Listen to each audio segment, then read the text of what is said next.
President Trump is also taking a victory lap today, signing into law the first ever major federal cryptocurrency legislation. It was passed by the House yesterday and the Senate earlier this week with broad bipartisan support. The so-called Genius Act has been a key priority for the president, once a crypto skeptic who now bills himself as the most pro-crypto commander-in-chief in history and whose family business is building an expanding cryptocurrency empire, even launching a meme coin earlier this year. This bill regulates just one specific kind of digital currency called stable coins, aimed at making them more accessible and more mainstream. Here's what Trump said earlier today when he was signing that bill into law.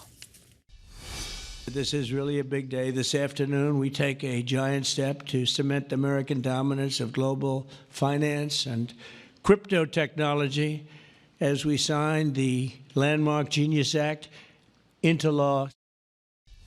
We want to get right to ABC's senior White House correspondent, Selena Wang, and Coinage host and financial reporter, Zack Guzman. Welcome into you both. And Selena, why has the Genius Act been such a key legislative priority of the president's? I mean, at one point, there was this question as to whether or not it would even get a vote in the House. It had this procedural stall. And President Trump, as he's done before, got on the phone and worked on holdouts. Why does he care so much about this? Yeah, Jay, you know the president's strategy very well when it comes to members of Congress. But look, this is something that President Trump had campaigned on. He was once a crypto skeptic. Then he vowed to make America the crypto capital of the world. And on the trail, he had also pushed Congress to take action when it comes to this. And you can see there in the room, the president was surrounded by a lot of top crypto executives. This is a huge win for the cryptocurrency industry. What this does is essentially it creates this regulatory framework for stable coins. These are a type of cryptocurrency that's more stable, hence the name, that's tied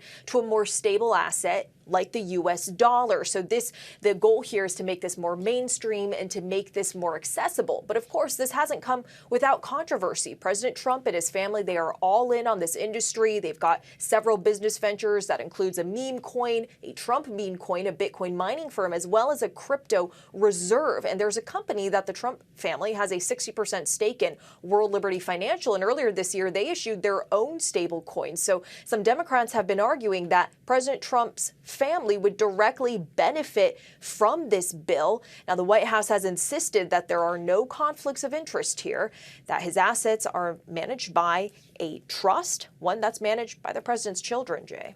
So, Zach, in Washington, D.C. here, there have been crypto ads pretty much block by block from different firms. I work on Capitol Hill every day, as Selena said. I'm only guest hosting in this chair. And there have been an army of crypto lobbyists on Capitol Hill in the last few weeks.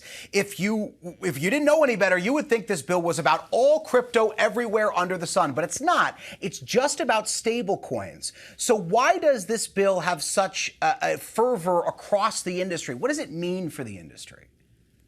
Well, it's not just the stablecoin bill that we saw get passed. It was that one, and also the Clarity Act made it through the House. I think, the reason why all of crypto kind of came together on this one was very much to see progress. President Trump has promised that this would be, the birth of the crypto capital of the world, but didn't have much to show for it. So this one finally getting across both chambers and having Trump signing this one, I think is fairly important to show that the crypto industry can get down to DC and sell people on this no longer being an industry or a business that is negative for Americans or, for business here in the U.S.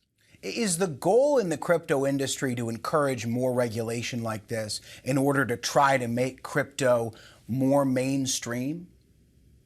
I think, even just as recently as right before President Trump came into office, there was a real fear among builders in the U.S. that this industry was going to be killed if SEC Chair Gary Gensler and Democrats in the White House would be able to have their way. I think now we've reached the point where this industry just wants to be able to experiment, wants to be able to show people this technology can make things more efficient and potentially also be used to help maximize the dollar and America's dominance around the world. Right now, we're seeing people in Latin America start to use stablecoins to get access to dollars. We're seeing stablecoin issuers buy U.S. debt and hold that. Tether, the largest, is now holding more U.S. debt than the country of Germany. So this is a very quickly growing industry and potentially could unlock new ways for President Trump and really Congress to start to pull levers and help the standing of America grow around the world. Selena, we heard Zack just mention there the Clarity Act. That was another piece of crypto legislation that the House passed. That hadn't already been passed by the Senate, so it's got to go back to that chamber, or it's got to go to that chamber to be voted on. But what's in that bill? Yeah, so this is more expansive. This is about a regulatory framework for cryptocurrencies more overall, and it really shifts power away from the Securities and Exchange Commission and puts more control with the Commodity Future Trading Commission. Now, you heard Zack reference this as well, but the whole industry is sort of celebrating this pivot away from the Biden administration's SEC that took a very hardline approach to the cryptocurrency industry. President Trump, at that event earlier today, he was praising Paul Atkins, the new SEC chair, who has taken a much friendlier approach to the industry. And there is another bill as well related to this, and this one would ban the Federal Reserve from creating its own digital currency. Now, we have seen other countries around the world, their central banks start to experiment and explore creating their own digital currencies. Some crypto advocates and Republican members of Congress are deeply concerned about the privacy implications of that. Some of those Republican members concerned enough to, at one point, hold up passage of the bill to get concessions out of the White House over a central bank digital currency. Selena Wang, Zack Guzman, thank you both very much.